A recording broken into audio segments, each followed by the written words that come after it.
Ang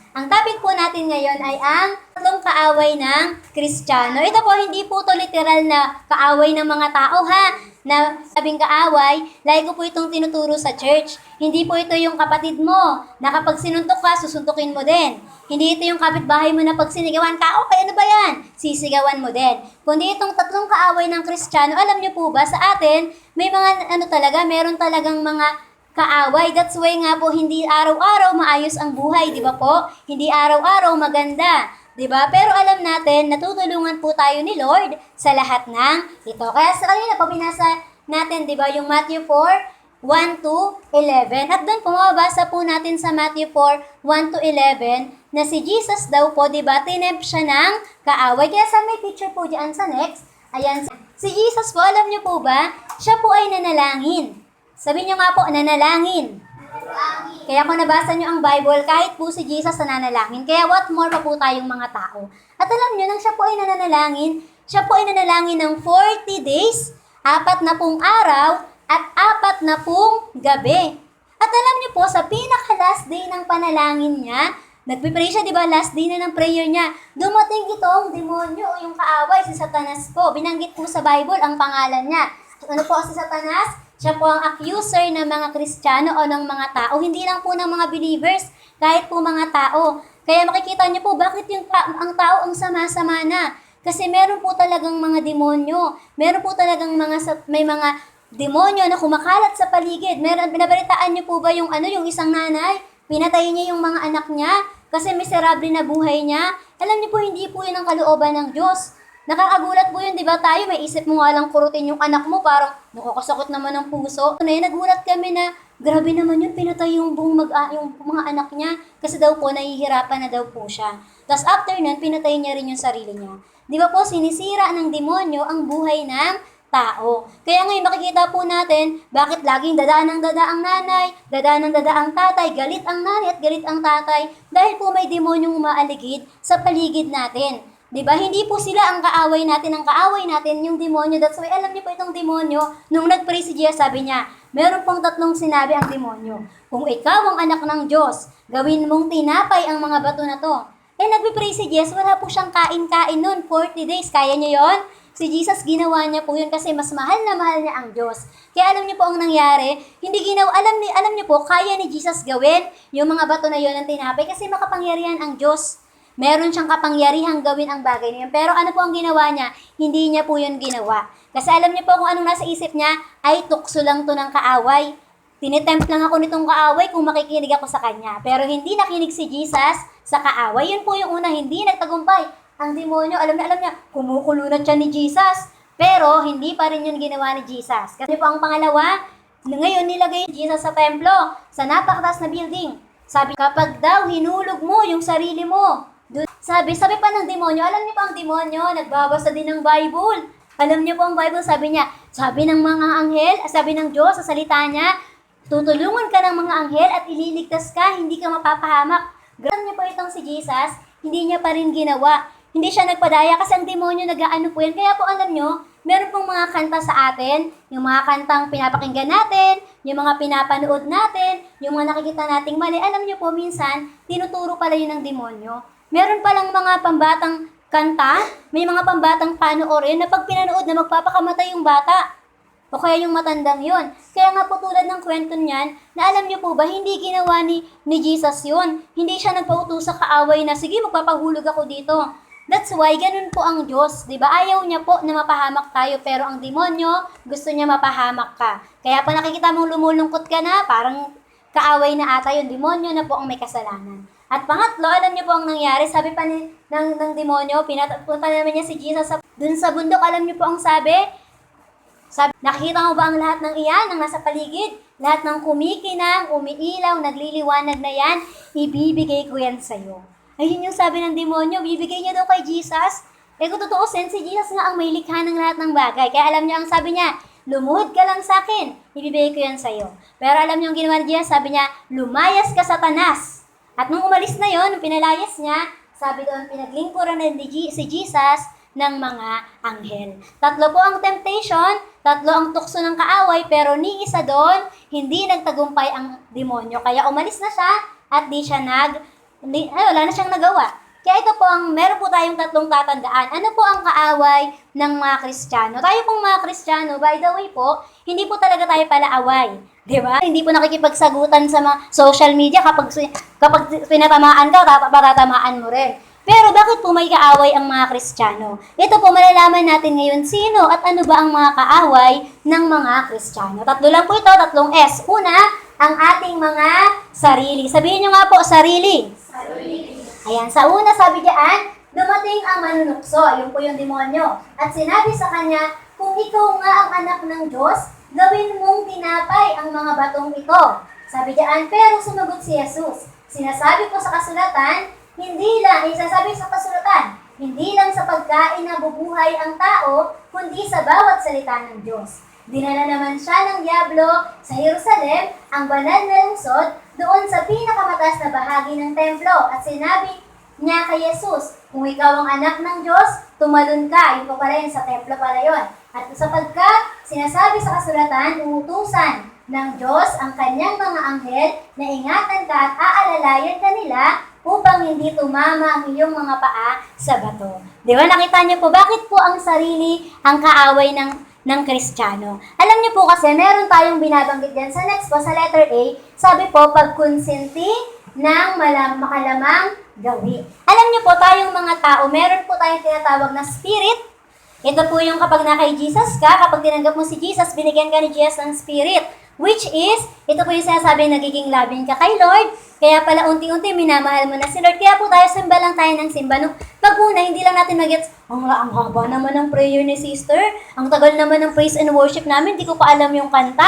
Tapos ang gulo pa ng ganyan. Minsan may mga ganun po tayo na parang hindi mo pa feel yung kahit nga yung minsan yung preaching, yung ganito, ang tagal naman ni Pastora mag-preach 1 oras. Kasi po, wala pa po sa atin yung spirit ng Diyos. Yung spirit po, ito po yung nanatili sa atin. Bakit tumatahimik tayong mga tao pag nakikinig? Kinig na kinig tayo. Bakit gusto nating mag-pray? Bakit gusto nating magbasa po ng Bible? Pero meron po tayo sa loob-loob din natin na flesh. Ito naman po yung totoong tayo.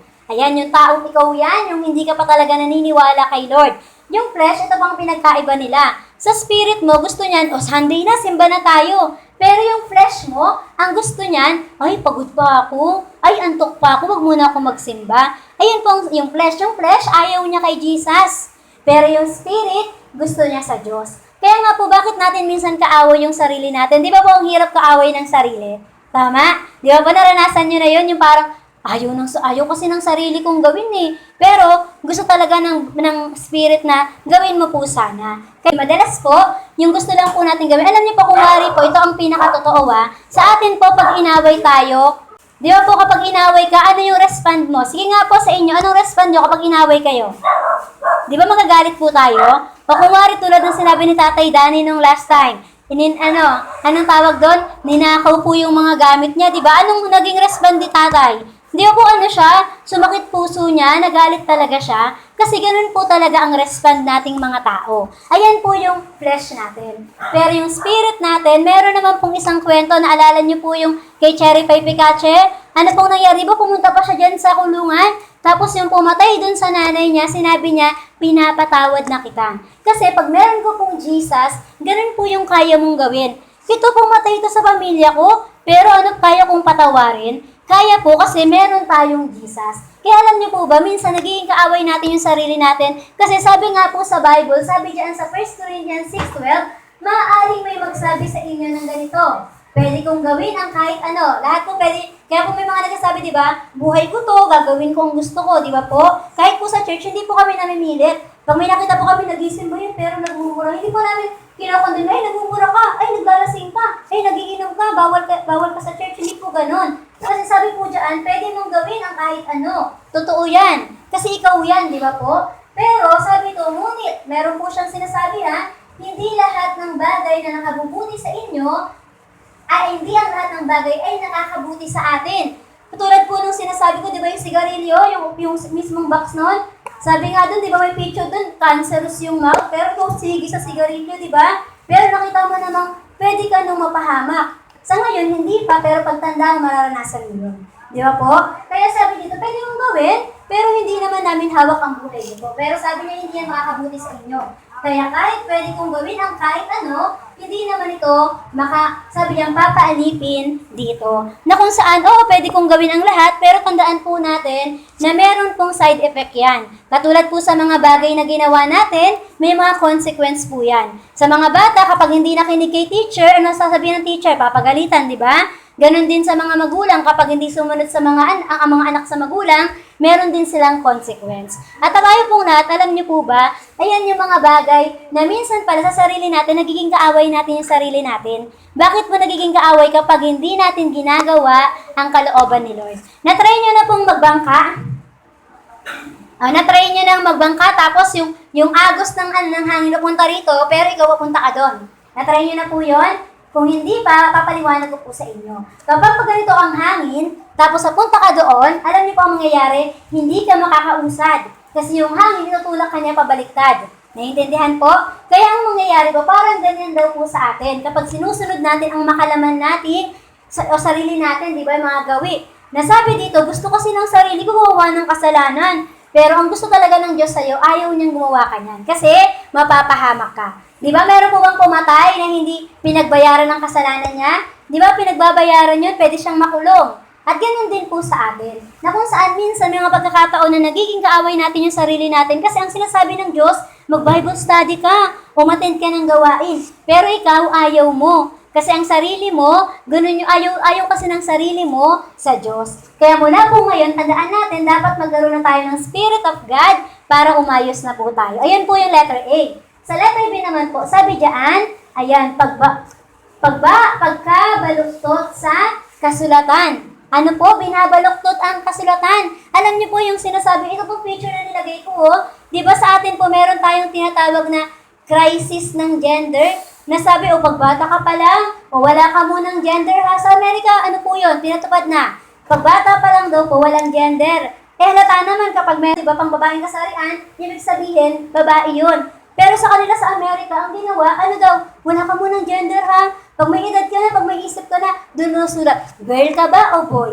Samantalang, sabi po sa Bible, di ba, walang nilikha ang Diyos na tomboy.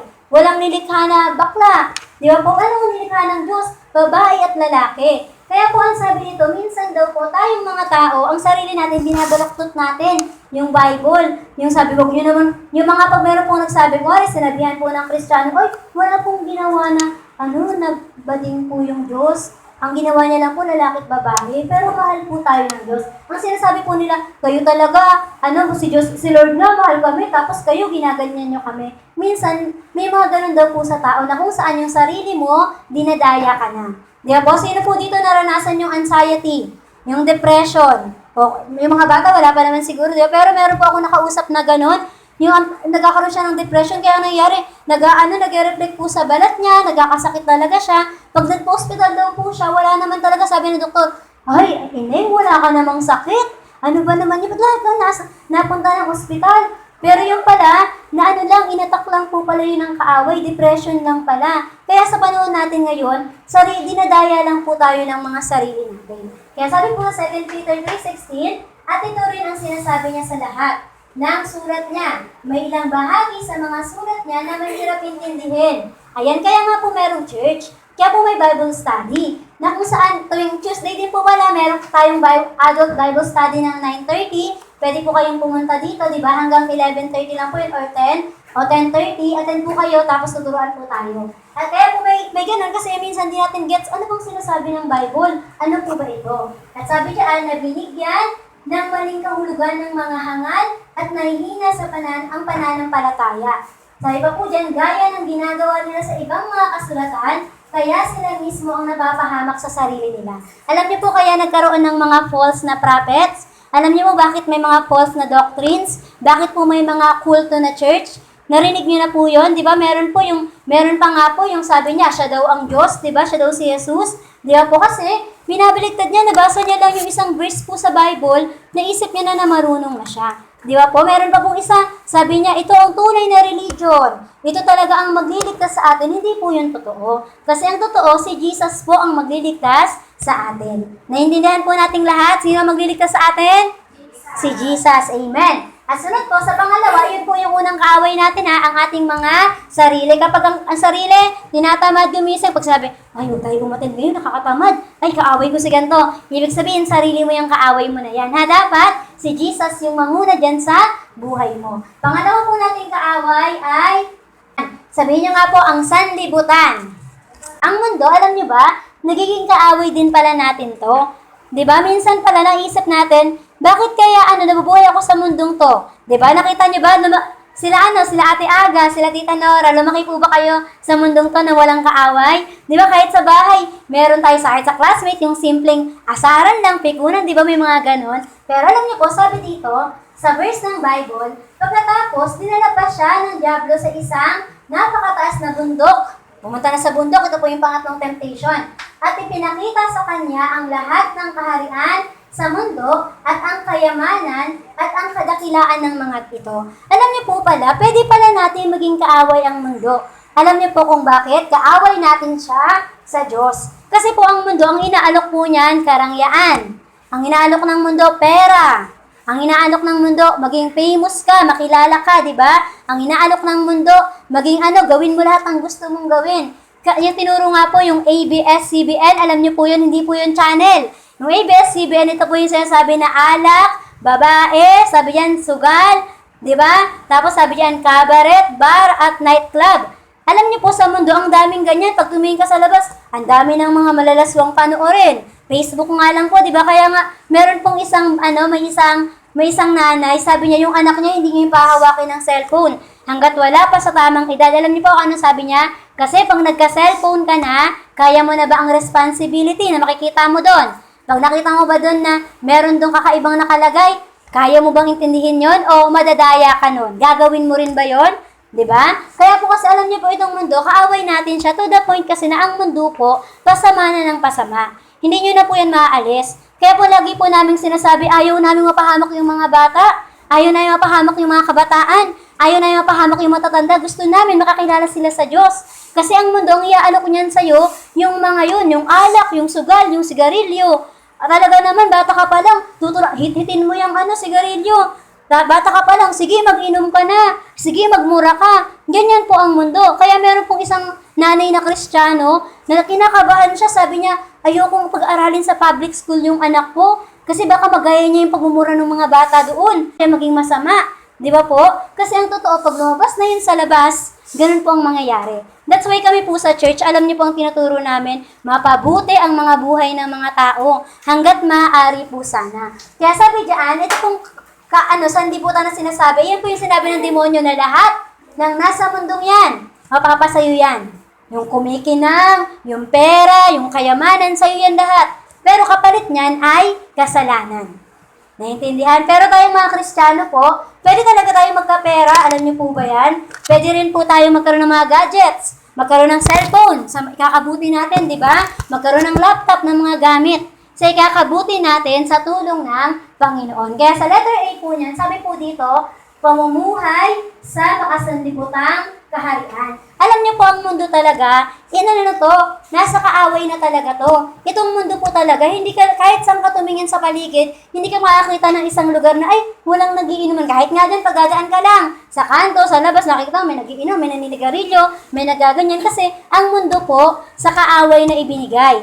Pero tandaan niyo po, ang langit, ang kaharian ng Diyos, para sa mga naniniwala sa Diyos. Sabi po sa John 18:36-37, sinabi ni Jesus sa kanya, ang kaharian ko ay wala nito sa mundo. Wala rito sa mundo. Wala dito sa earth yung kaharian ni Jesus. Tandaan niyo po sabi diyan, kung nandito ang kaharian ko, makikipaglaban sana ang mga tagasunod ko upang hindi ako madakip ng mga Hudyo. Sabi niya, kung andito kaharian ko, di makikipaglaban sana kami. Pero hindi to kaharian ni Jesus. Sabi po diyan, pero tulad nga ng sinasabi ko, ang kaharian ko ay wala rito. Sinasabi ni Pilato, kung ganoon, isa kang hari. Sumagot si Jesus, tama ang sinabi mo na isa akong hari. At ang dahilan kung bakit ako ipinanganak at naparito sa mundo ay upang ipahayag ang katotohanan. At ang lahat ng gustong makaalam ng katotohanan ay nakikinig sa akin. Kaya alam niyo po ba, tayo mga nakikinig pala ng Bible, tayo pong nagsisimba, tayo pong mga inaalala si Jesus, nasan tayo? Nasa kaharian tayo ng langit. Kaya pag nasa church tayo, kumakanta tayo para kay Lord. Pag nasa church po tayo, umaawit, talaga ibinibigay natin yung puso natin para po kay Lord. Kasi wala dito ang kaharian ng Diyos. Darating po ang panahon. Alam niyo po ba, sabi na ang langit at ang lupa ay maglalaho. At kapag ikaw hindi ka natagpuan na may Jesus, ikaw ay mawawala. Di ba? Mapapahamak ka. Pero lahat ng merong Jesus, di ba? Sila ang maliligtas. Kaya po tandaan po natin na mamuhay daw po tayo, di ba?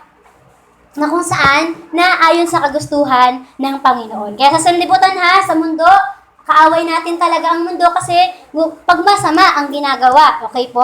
Nagiging kaaway mo ang mundo. Pero kapag sumasama ka sa mga Kristiyano, nasama ka sa mga naniniwala kay Jesus, umaayos ka. Hindi lang naniniwala, kundi totoong naniniwala sa Diyos po. Pangalawa po, sabi niyan, pagsang-ayon sa takbo ng sanlibutan. Ito pong sasayang pagsang-ayon dahil ginagawa na ng marami, ginagawa mo na rin. Lahat ng classmate mo, 50 kayo. 49 doon nagmumura. Kaya ikaw, nagmumura ka na din. Sa bahay nyo, dahil nagmumura si nanay at si tatay, nagmumura ka na din. Ayun yung sinasabi nito na kung ano ang ginagawa ng mundo, nakikiayon ka na. Ay, nagiinom naman po itong kapitbahay ko, siguro magiinom na rin ako. Pero hindi yun ang kalooban ni Lord kasi hindi ka dito sa mundo nakatira. Okay po, sabi sa Romans 12:2, huwag ninyong tularan ang mga pag-uugali ng mga tao sa mundo. Sa mundong ito, huwag daw natin tutularan ha. Hayaan niyong baguhin kayo ng Diyos sa pamamagitan ng pagbabago ng inyong mga isip. Babaguhin ni Lord yung isip po natin para malaman ninyo ang kalooban ng Diyos kung ano ang mabuti, ganap, at kalugod-lugod sa kanyang paningin. Sabihin niyo nga po, mabuti, ganap, at kalugod-lugod. O, tatlo po yan ha. Ang gusto po sa atin ni Lord, mabuti ha. Nasa atin, gusto ni Lord, mapabuti ang buhay mo. Kung may pangarap kang makapagtapos, patatapusin ka ni Lord, tutulungan ka niya. At sabi po doon, di ba, maging kalugod-lugod, ibig sabihin na ipagmamalaki ka talaga, di ba, ng mga tao. Sabi, ay, itong anak kong to, talagang mabait to. Ay, maganda ugali nito. Hindi yung pag nakita ka sa labas, sungit naman yon, sama naman ang ugali. Hindi po ganon. Ang gusto po ni Lord, maging kalugod-lugod ka. Ibig sabihin, talaga namang mabuting tao. At sunod, sabi diyan, magkaroon ka daw po ng at saka ganap pala. Pag sinabing ganap, mangyari ang kalooban ng Diyos sa buhay mo. Okay po? Kaya yun po ha, tandaan niyo po ha, wag po tayong sumang-ayon sa takbo ng mundo. Hindi po natin gagayahin ang mga mali. Pag alam mong mali yun, hindi yun para sa'yo. Alam niyo po kayong mga kabataan, tayo pong lahat, alam na po natin, meron po tayong isip. Tinuruturuan po tayo ng isip natin na malaman ang mali at tama. Alam mo sa isip mo na kapag sinuntok mo yung kaibigan mo, mali yun kasi nakasakit ka. Di ba po? Pero minsan, dahil sinasabi nila, pag hindi ka gumante, di ka matapang. Kaya meron pong bata, di ba? Ang lit-lit, sinasakal yung bata, sinasaktan, di ba po? Kasi ang totoo, hindi niya alam ang katotohanan ng Diyos. Di ba po? Pwede niya sabihin na, kasi sinaktan ako niyan, kaya sinaktan ko siya. Pero kung alam niyo po ba, kung alam niya ang katotohanan na, dapat pala hindi ako nagumagante, dapat pala hindi ako nananakit, alam niya sana, kung alam niya yun, edi sana nagiging maayos po ang kanyang buhay. Kaya po tandaan natin palagi hindi po porket ginagawa ng marami, gagawin mo na. Ulit po, hindi porket ginagawa ng marami, gagawin mo na. Ay, pabata tayo nag-aasawa, 15 years old, pwede na mag-asawa. 14, pwede na mag-asawa. Hindi po, dapat nga nag-aaral ka pa nun. Kaya ibig sabihin talaga, gawin mo kung ano yung nararapat. Hindi po yung sinasabi ng mundo. Okay po ba tayo doon? Sa talata na ito, ipinahihiwatig ni Apostol Pablo. Sinabi po ito sa Bible ang ilang mga bagay. Una, dapat nating isa-isip na ang kasalukuyang kalakaran ng mundo ay masama. Ngayon po, ang mundo ay masama talaga. Pasama na talaga ng pasama. Di ba po? Minsan, meron pong isang video, ang ginagawa niya, nag-aano siya, yung todo tingin siya sa kotse niya. Tapos maya nawala na, ninakaw na agad, di ba? Nasaglit lang siya, nalingat pa ng saglit, nawala na. Kaya ibig sabihin, ang mundo po kasi tinuturuan yung mga tao, kunin mo yung hindi sa'yo, para magkaroon ka din yan. Sige, sipain mo yan, para masaktan din siya. Sige, taguan mo yung naniningil ng utang, andyan na Di ba minsan may mga ganun po talaga? Kasi alam niyo po, ang kalakaran ng mundo sa panahon natin ngayon, pasama na ng pasama. That's why nga po, sana alam ng lahat ng tao na dapat pala, nilalagay ko sa simbahan yung sarili ko. Kasi dapat pala maging maayos ako. Kasi protected lang ako kapag nasa church ako. O kaya kapag nakay Jesus ako. Naiintindihan niyo po? Kasi paglabas niyo po talaga dyan, hindi niyo alam, di lahat ng nadadrive, Kristiyano po. Hindi lahat ng mga nagtitinda, Kristiyano, pwedeng dayain kayo nun, di ba? Pwede po may sumaksak sa inyo dyan sa labas. Kaya nga po may mga nanay, pag uuwi na anak nila ng alas 10, sabi nila, umuwi ka ng maaga kasi nakakatakot na sa labas. Pero ang nanay na Kristiyano, alam niyang galing ng church yung anak niya. Ipag-pray niya lang yan, Lord, protektahan niyo po ang anak ko. Mapaprotektahan yun. Naintindihan po kasi ngayon talaga, kung wala ka talagang Diyas, punong-puno ka ng takot. Mapanood mo lang sa TV, nagkasunog sa ganito, naiwan naka-church ng gabi yung cellphone. Ay, napabayaan yung gasol na nakabukas. Di ba po? Pero talaga ay nagpipray na, Lord, protektahan niyo po ako, iingatan ka ng Diyos. Kaya sa labas talaga, hindi talaga dyan safe unless mag-pray ka at magpaprotekta ka kay Lord. Okay po?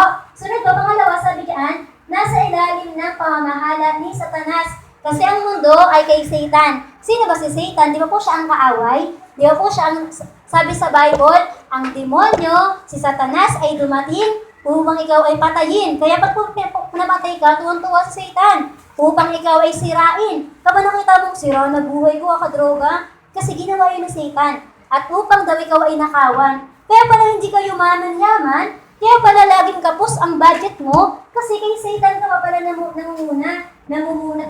nagpapa-lead, di ba?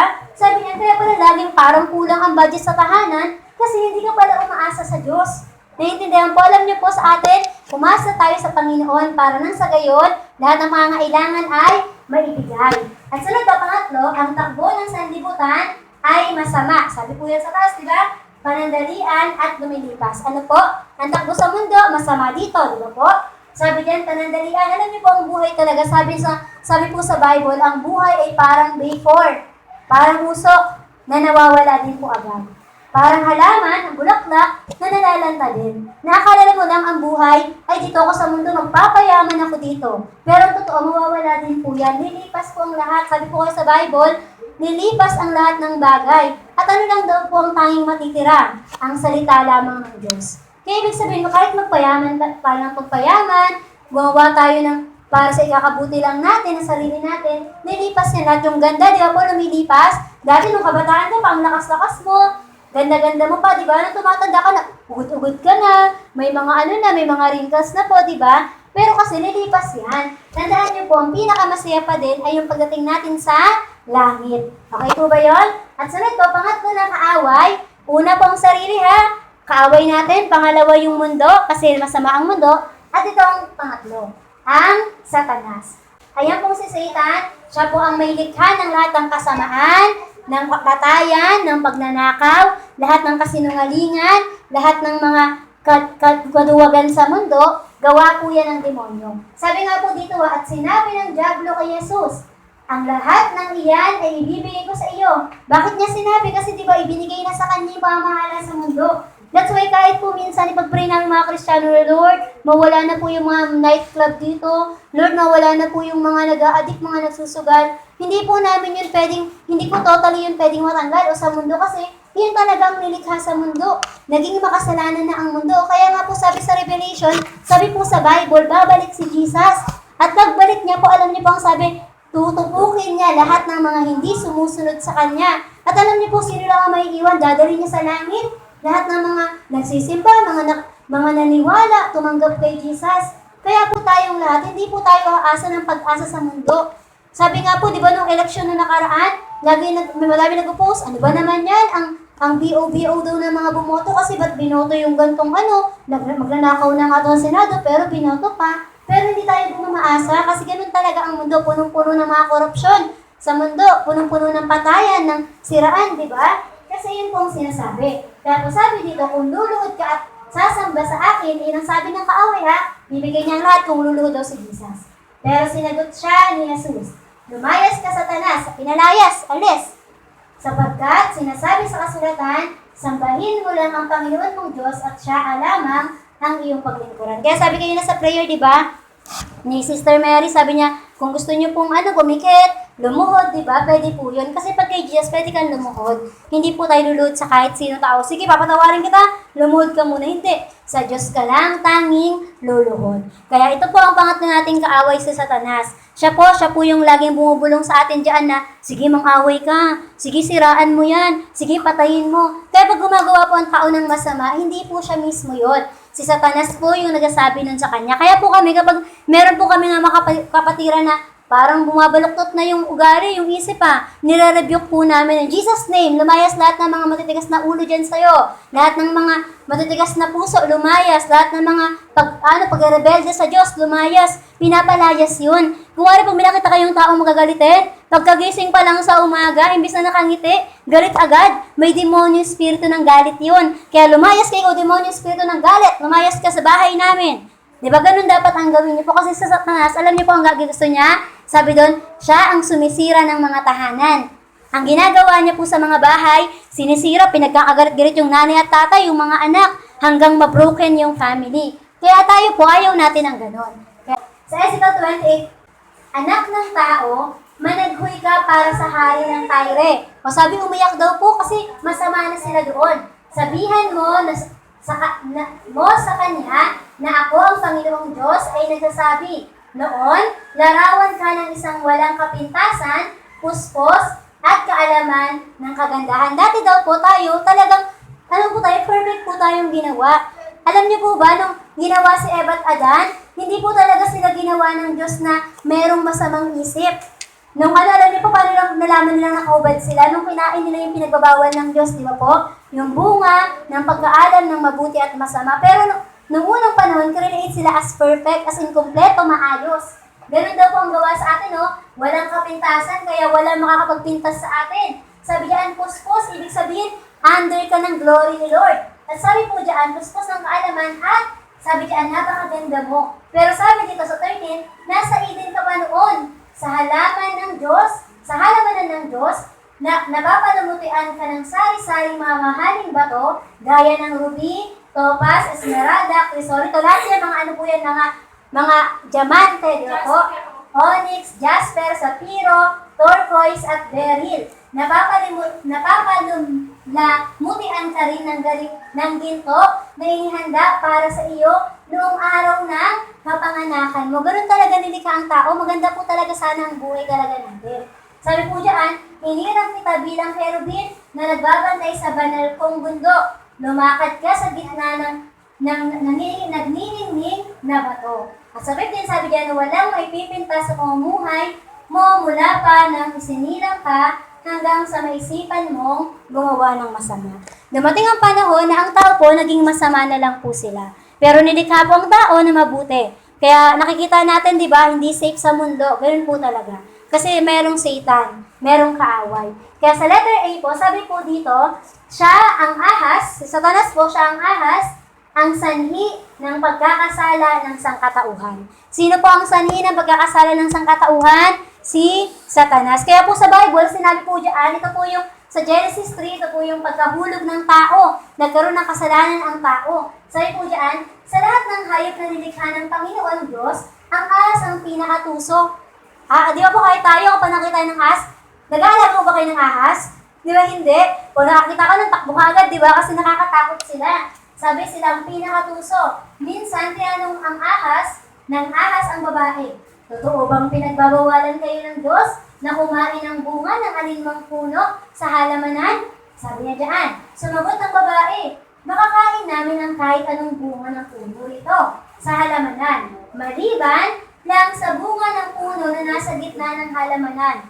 Sapagkat sinabi ng Diyos na hindi na kami dapat kumain o umipo man ng bunga ng puno iyan. Kapag ginawa namin iyon, mamamatay kami. Sabi niyo nga, mamamatay. Mamamatay. Alam niyo po yung sinabi mamamatay, hindi po ito yung literal na mamamatay. Nung kinain po nila yung bunga ng pagkaalam ng mabuti at masama, hindi po biglang, nadedo na si Eva, hindi po ganon. Alam niyo po yung ibig sabihin ng kamatayan na yon, ang kabayaran ng kasalanan ay kamatayan. Ibig sabihin po na nagkasala ang tao, naging mahirap na ang mga tao. That's why po dumami ang poverty dito. Nakita niyo po, alam niyo po, sa panahon ni Eva at Adan, yung mga bunga, ang simple lang, hindi na kailangan magtrabaho, makakain na sila araw-araw. Pero nung nagkaroon po ng kasalanan, nagkaroon ng sakit. Kaya po tayo nagkakasakit dahil sa kasalanan na minana natin. Kaya minsan po tinuturo sa atin, ano ang dapat mong gawin? Katulad ng ginawa ni Moses. Nagtayo siya, 'di ba, ng isang serpente doon na bronze, sa kanan niyo po ang ginawa, lahat ng titingin doon, mananampalataya at maniniwala, gagaling. Ano po ang example niyan sa atin? Lahat ng titingin sa cross, lahat ng maniniwala kay Jesus, kahit hindi ka pumunta ng ospital, gagaling ka. Ganun po talaga ang katotohanan. Kasi kaya na kay Jesus ka na. Kapag na kay Jesus na, magkaroon man ng sakit, mawawala din po yan. Pero ang kamatayan, di ba, na sinasabi, ito yung pag inaalipin ka ng sakit na ang tanda mo na, ang tagal mo ng parang uugod-ugod ka, tsaka hirap na hirap, ibig sabihin, ibigay po natin kay Lord na, Lord, ito pong sakit ko, alisin mo po ito. Kasi naniniwala ka na kay Jesus. Okay po? Kaya tandaan natin, sino ang ahas? Ang demonyo. Si Satanas ang ahas. Hindi yung kapitbahay mo yan talagang ahas talaga yan. Kasi nangunguha ng gamit namin. Diba? Hindi po ganun, kundi ang demonyo ang ahas. Kaya po laging tinuturo kapag ikaw ginawan ka ng masama ng kapwa mo, hindi siya yung masama. Yung demonyong nasa kanya. Kaya ang gawin mo, bigawan mo ng mabuti pag-pray mo. Lord, baguhin niyo po yung ugali ng classmate ko kasi inaaway niya po ako. Lord, ganito po gawin niyo, ganyan-ganyan. Hanggang dumating yung panahon, mabago siya. O kaya naman sabi, turuan mo ng Bible. Ituro mo si Jesus para dumating yung panahon, maging mabait na rin siya, katulad mo kung mabait ka na. Okay? Sunod po, sa pangalawa, sabi diyan, ay sila para sa verse 4. Pero sinabi ng ahas, hindi totoong mamamatay kayo. Sinabi niya ng Diyos dahil alam niya na kapag kumain kayo ng bungang iyon, mabubuksan ang mga isip ninyo at magiging katulad niya kayo, na nakakaalam ng kung ano ang mabuti at masama. Kaya ngayon, alam na po natin ang mabuti at masama. Dahil po kay Satanas, dahil nagkasala ang tao. Alam niyo po, hindi talaga alam ng nila Adan at Eva yung masama. Hindi sila nakikipag-away, hindi sila nagmumura, hindi sila gumagawa ng masama kasi wala pong ginawa ang Diyos na gano'n. Ang ginawa niya perpekto, mabuting tao, maliwalas, maayos ang pamumuhay. Kaya nang pagmasdan ng babae ang puno, napakaganda nitong tingnan at ang bunga ay parang masarap kainin. At dahil sa pagnanais niyang maging marunong, pumitas siya ng bunga at kumain ito. At sa pagkakain niya noon, binigyan din niya ang kanyang asawa na kasama niya at kinain din ito. Sino? Binigyan niya pa si Adan. Di ba po? Kaya alam niyo ang nangyari, ang buhay talaga dapat natin masagana, maayos, maganda, masaya. Ayun talaga. Pero dahil sa kasalanan, paghirap, kalungkutan, di ba? Sakit, ayun yung mga naranasan natin. Pero pag nasa church po tayo, nag-isimba, may Diyos ka na, lahat ng mga sumpa na yun, ng kahirapan, ng kasalatan, ng karumihan, ng kahirapan, nawawala na yun. Kasi pinapalitan ni Diyos yun ng kagandahan at kasaganahan. Amen. At sunod po sa pangalawa, sabi po dito, siya ay kasalukuyang lumalaban sa Diyos at sa kanyang bayan. Alam niyo po ang nangyayari ngayon, sino ang nakikipaglaban? Si Satanas. Talaga pong kaaway niya talaga ang Diyos. Hindi niya po kakampi yun. Si Satanas talaga, gusto niya talagang sirain ang Diyos sa mga tao. Kaya nga po alam niyo na uuso sa mundo yung kanta ng kanta, mga concert. Alam niyo po ba, dapat talaga ang tao, nag-worship tayo kay Lord, pupurihin ka sa awit. Dapat pupurihin natin ang Diyos. Talaga, dapat awitan talaga natin siya. Kaya kung kayo po, kumakanta kayo sa labas, nagbibidyoke kayo, di ba, ng mga kanta sa mundo, dapat pagpara kay Lord, mas malakas yung boses natin, kumakanta talaga tayo. Kasi sabi po dyan, si Satanas, gusto kanyang alipinin. Gusto niya pumunta tayo lahat sa impyerno. Masira buhay natin lahat. Di ba, sabi, ang init naman, ang init-init. Alam niyo ba ang sagot ng mga Kristiyano? Mas mainit po sa impyerno. Kaya kung naiinitan ka na ngayon sa mundo, lumapit ka na kay Jesus. Kasi kung hindi mo matiis yung init ngayon, sa impyerno mas malala. At doon walang pag-asa. Ngayon nasa mundo ka pa, may pag-asa pa. Lapit kay Jesus ang pag-asa. Kaya po sabi din sa Job 1:6-7, sabi diyan, isang araw, nagtipon-tipon ang mga anghel sa presensya ng Panginoon. At sumali sa kanila si Satanas, nakijoin doon Satan, no? Sabi po niya, kaya yung sinakit pa na, kahit Satan po kayo po umakit ng langit, ha? Pero hindi sa trono ng Diyos. Naintindihan? Sinabi ng Panginoon kay Satanas, saan ka nang galing? Sumagot sa Satanas, paroon pa rito, naglilibot sa mundo. Anong ginagawa ni Satanas? Naglilibot. Hinahanap, sino pwede kong patayin? Sino pwede kong siraan na pamilya? Sino yung pwede kong bigyan ng kahirapan? Ganun ang ginagawa ni Satanas. Lahat po ng mga curse, lahat ng mga paghihirap, binibigay yun ni Satanas sa atin, hindi po ng Diyos, ha? At sabi diyan, sumagot si Satanas, may takot si Job sa iyo dahil pinagpala mo siya. Ano daw po, pinagpala si Job? Iniingatan mo siya at ang sambahiyan niya, pati na ang lahat ng ari-arian niya. Pinagpala mo ang lahat ng ginawa niya, kaya lalong dumarami ang kanyang mga hayop sa buong lupain. Yumaman po si Job kasi naniniwala siya kay Lord at nagtitiwala. Pero subukan mong kunin ang lahat ng iyan sa kanya at siguradong isusumpa ka niya. Ano daw po ang tao? Ganun po ang tao eh. Kapag po ang tao namatayan, sisihin ang Diyos. Kapag po ang tao nawalan ng trabaho, sisihin ang Diyos. Kapag ang tao nagkaroon ng kahirapan, sisihin ang Diyos. Ganun po ang tao, di ba? Pero sino ba talaga ang gumawa ng kahirapan na yon? Si Satanas po. Huwag po natin isihin sa Diyos ang bagay na gusto niyang gumanda ang buhay mo, pero doon kasi ka sa kaaway, nagpapaalipin. Sabi ng Diyos, anak, lumapit ka sa akin, kasi gusto ko maging maganda buhay mo. Pero tayo, lumalayo po tayo sa Diyos. Kaya ang nangyayari, yung mga kahirapan, yun po ang nararanasan natin. Pero sabi diyan, sinabi ng Panginoon kay Satanas, sige, kunin mo ang lahat ng meron siya, pero huwag mo siyang sasaktan. Kaya umalis agad si Satanas sa harapan ng Panginoon. Alam niyo po ang ginawa kay Job? Tinanggalan siya ng mga anak, pinatay lahat ng anak niya ni Satanas. Kaaway po yun, ha? Tapos, ginawa niya lahat ng mga kayamanan po ni Job, tinanggal niya. Binigyan si Job ng mga sakit. Kahit po yung asawa ni Job, alam niyo po ang sabi, tinalikuran ka na ng Diyos mo. Iwan mo na ang Diyos mo. Huwag ka nang sumamba dyan. Ganun po yung sinabi ng asawa ni Job. Pero si Job, alam niyang mabuti ang Diyos. Alam niya po na, kay Lord lang ako pwedeng lumapit. Kapag wala ako kay Lord, saan pa ako lalapit? Eh yung kapitbahay ko nga, hindi naman ako niyan mabibigyan. Hindi naman ako mabubuhay nitong mga taong to. Si Lord lang ang kaya magbigay at bumuhay sa akin. Kaya alam niyo po, hindi na si Job nagalit sa Panginoon. Ibig sabihin, kahit nawala ang lahat ng sa kanya, nagtiwala pa rin siya. Pero alam niyo po, dahil nagtiwala siya nung nawala sa kanya ang lahat, ibinalik ng Diyos lahat ng meron siya. Alam niyo po, nagkaroon siya ng 10 anak, 7 lalaki at 3 magagandang babae. Yung mga hayop niya na nawalan, na namatay, pinilitan ng Diyos, doble pa. At ang kayamanan ni Job, dumoble. Dahil po kanino? Sa Panginoon. Diba po? Sabi niya po kasi, ang Diyos ang nagbigay, ang Diyos din ang kukuha. Purihin ang Panginoon. Kaya nang kinuha yun ng kaaway, dahil inalaw ni Lord, binalik ng Diyos, doble-doble pa po. At sunod, sabi po sa next verse, sige nga po paki-next. Sabi po dyan sa Ephesians 6:11-18, ito po ang kaaway natin, ha?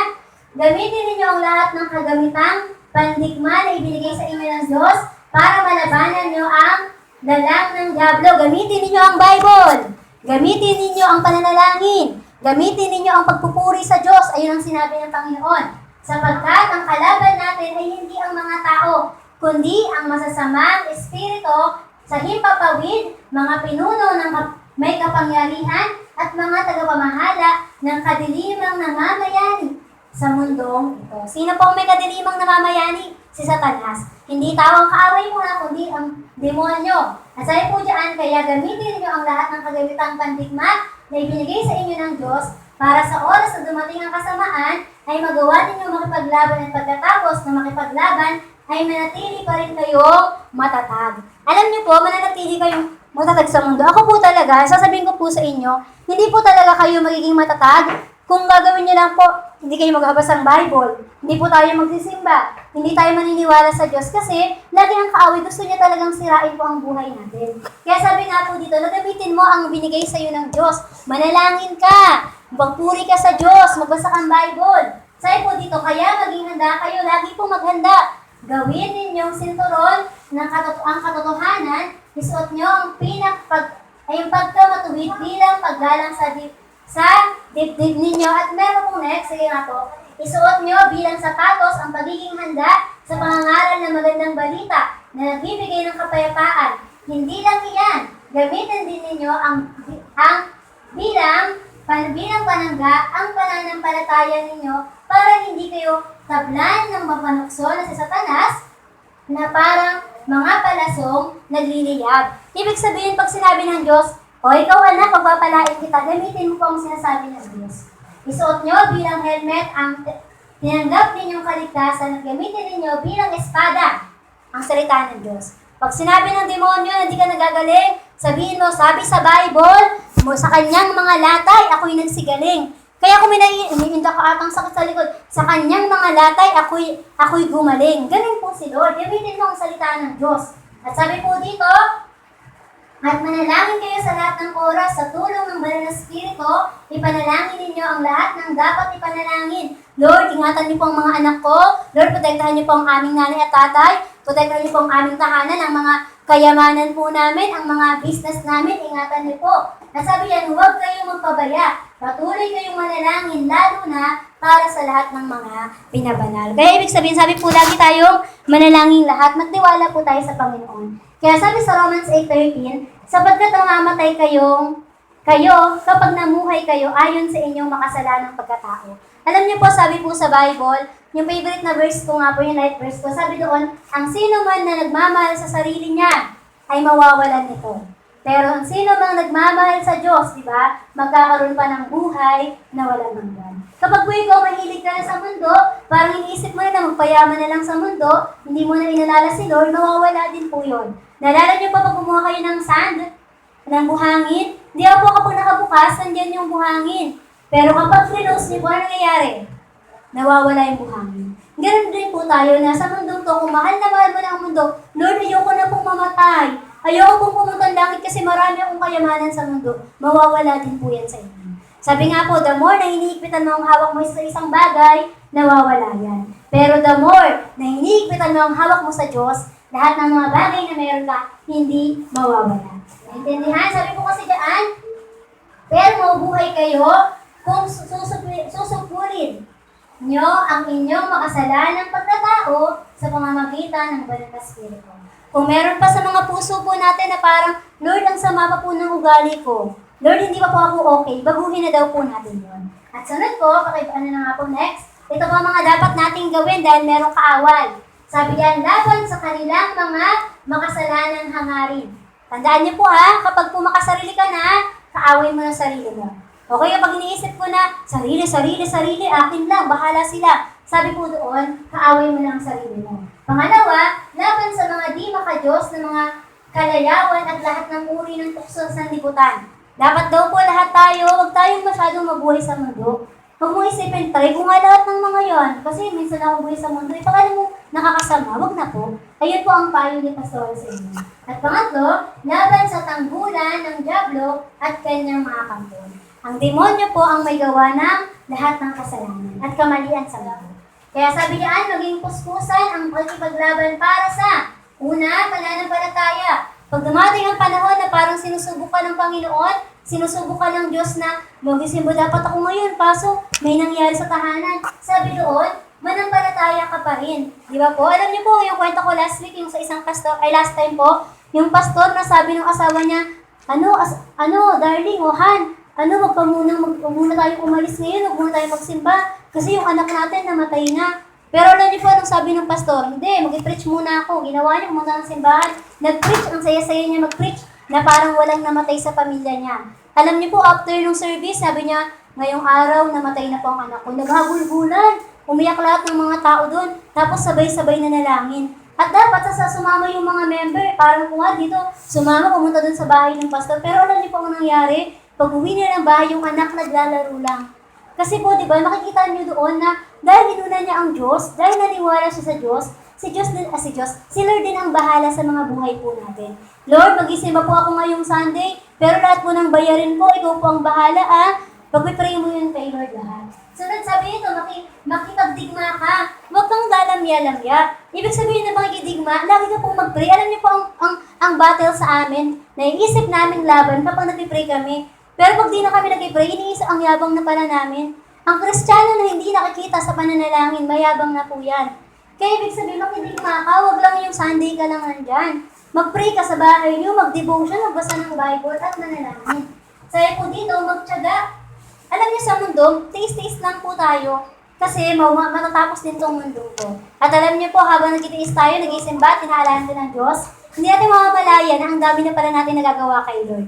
Tapos po, ang mangyayari pa, pag dumating ang Panginoon, kasama ka pa niya sa langit. At sunod, sabi ito, mangibabaw. Ibig sabihin talaga namang mangibabaw ang mga Kristiyano, umangat ang mga Kristiyano, makilala ang mga Kristiyano na talagang merong Diyos. At sunod po, maging mananagumpay. Sabihin nyo nga, matagumpay. Ayan, ganun po tayo tinawag ng Diyos. Ikaw ay matagumpay, kung ikaw ay naka Jesus. Lahat ng mga umaapi sa'yo, matatalo sila kasi magtatagumpayin ka ng Diyos. Amen. At sunod po, huwag masindak sa mga kaaway. Huwag yung, tinakot ka lang ng kaaway, pinatay lang yung ilaw. Ay, nakabutakot naman dito, baka may multo. Hindi ganon. Ang gawin mo, i-rebuke mo. Meron nga po sa amin sa church namin daw, sa main church namin. Sabi po doon, meron pong umangkas na na white lady. Habang nagmamotor siya, gabi na. Tapos dinaramdaman niya talaga yung parang nakakatakot sa gilid niya. Alam mo, ginawa niya, kumanta lang siya ng blood song. Kumanta lang siya ng patungkol sa Panginoon. At alam niyo, maya-maya habang kumakanta siya noon, umalis na yun, di ba? At alam niyo po ba, ang plano talaga ng mga multo, talagang takutin yung mga tao. Alam niyo kung natakot po siya, baka habang nag-drive siya, nasagasaan na po siya. Pero praise God, dahil may Jesus siya, kaya po ang nangyari, alam niya paano makipaglaban sa kaaway. Alam po natin, hindi yung nagkaroon ka lang ng sakit ngayon, o hindi na ata ko gagaling. Hindi ka lang nakapagbayad ng pang-upa mo, kaya wala kang pera ngayon, maniningil na yung maniningil sa'yo, di ba? Iniisip mo, ay wala atang Diyos kasi hindi ako binibigyan. Di ba po? Pero meron talagang Diyos. At sunod, maging magiting sa digmaan. Ikaw po palagi ay maging armor of God. Alam niyo po tayo, ganyan lang po mga itsura natin. Kumari ako, ganito lang po itsura ko. Pero sa spirit po, pag tinignan ng Diyos, meron po tayong helmet, meron po tayong shield, meron po tayong, alam niyo po yung suot ng sundalo, ganun daw po tayo tinitingnan ng Diyos. Kasi araw-araw, ang mga Kristiyano, ang mga tao, nakikipaglaban sila hindi sa tao, sa demonyo na umaapi sa kanila. Pero walang magagawa ang demonyo kung tayo ay nakay Jesus. Amen po ba? Amen. Kaya yun lang.